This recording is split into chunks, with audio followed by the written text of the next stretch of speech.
আমার সন্তানরা রক্তাক্ত হয়েছে তাদের সাথে সংহতি জানিয়ে আমি লাল পড়েছি। এটি কোনো গোষ্ঠীর আন্দোলন না, এটি কোনো দলের আন্দোলন না, এটি কোনো ব্যক্তির আন্দোলন না, এটি গণমানুষের আন্দোলন। বাংলাদেশের 17 কোটি মানুষ একদিকে, আর কিছু সুবিধাভোগী সরকারের কিছু লেজুর বৃত্তি করা মানুষ একদিকে। আমি গণমানুষের সাথে। আমি বিএনপি হিসাবে এখানে আসিনি, আমি কোনো দল রিপ্রেজেন্ট করছি না। আমি রুমিন ফারহানা, বাংলাদেশের একজন নাগরিক। আমার তো অধিকার আছে প্রতিবাদ জানানোর, আমি সেই প্রতিবাদটাই জানাতে এসেছি। লাল রক্তের রং, লাল প্রতিবাদের রং, লাল আন্দোলনের রং, লাল বিক্ষোভের রং। এবং আমার সন্তানের রক্ত ঝরেছে, আমার সন্তানরা রক্তাক্ত হয়েছে, তাদের সাথে সংহতি জানিয়ে আমি লাল পড়েছি। সরকার বলছে তাদের কোটা আন্দোলন দাবি মেনে নেওয়া হয়েছে, তারপরও তারা কেন আন্দোলনে? সরকারকে বুঝতে হবে গত 17 বছর তারা যে অত্যাচারের স্টিম রোলার চালিয়েছে, বাংলাদেশের মানুষকে একটা সেকেন্ড ক্লাস সিটিজেন বানিয়ে রেখেছে, দেশটাকে তার নিজের বাপের দেশ বানিয়েছে।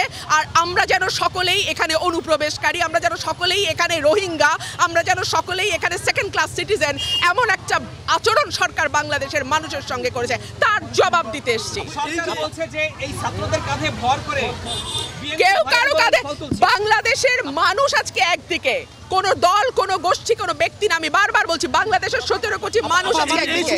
জামাত শিবিরকে নিষিদ্ধ করে, এটা আপনি কিসের সংকেত মনে করছেন? এটা রাজনৈতিক একটা কৌশল, এবং এই কৌশল তো আওয়ামী লীগ সবসময় খেলছে, কোনো না কোনো রাজনীতি করছে। এত বছর ধরে তারা জামাতকে নিষিদ্ধ করেনি, এই প্রশ্ন তো সুশীল সমাজ তুলেছে যে কেন করা হচ্ছে না। তখন তারা বলেছে এটা আদালতের বিষয়।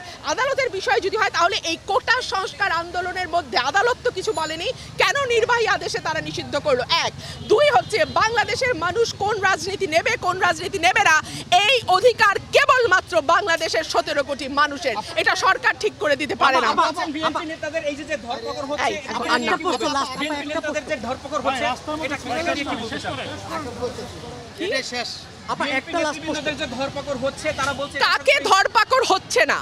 বিএনপি নেতাদের ধরপাকড় হচ্ছে, আমাদের বাচ্চাদের ধরপাকড় করছে, আমাদের নিরীহ জনগণকে ধরপাকড় করছে। ধরপাকড়টা করছে না কাকে? গণগ্রেপ্তার করছে, সাধারণ মানুষকে গ্রেপ্তার করছে। কাকে করছে না সেটা?